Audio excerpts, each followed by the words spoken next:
Welcome to the Tech Egg. Don't get scrambled. Enjoy the video. You start by getting the essentials in place: a working magnetic charger, a powered USB adapter, and 5-10 minutes. Once done, place the watch on the charger and hold the side button and digital crown together for about 10 seconds until the Apple logo appears. You do this because the forced restart clears a stuck charging loop state without erasing data.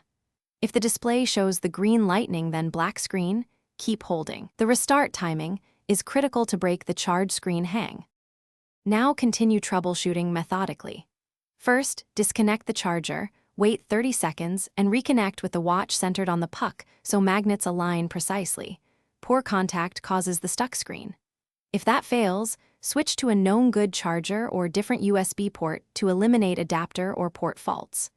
Once done, use the watch app on your paired iPhone to confirm the watch is recognized and to check for pending updates, because software bugs can trap the watch on the charging UI. Finish by unpairing and repairing if the restart and charger swaps don't free the screen. Unpairing forces a backup and can clear persistent software states. If that still fails, erase all content and settings from Settings General Reset to reinstall Watch OS. Make sure you have a recent backup first.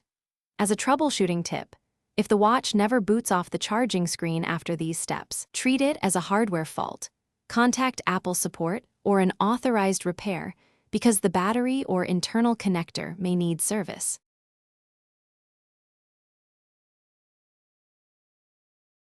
Thanks for watching. Consider subscribing if I helped unscramble your problems.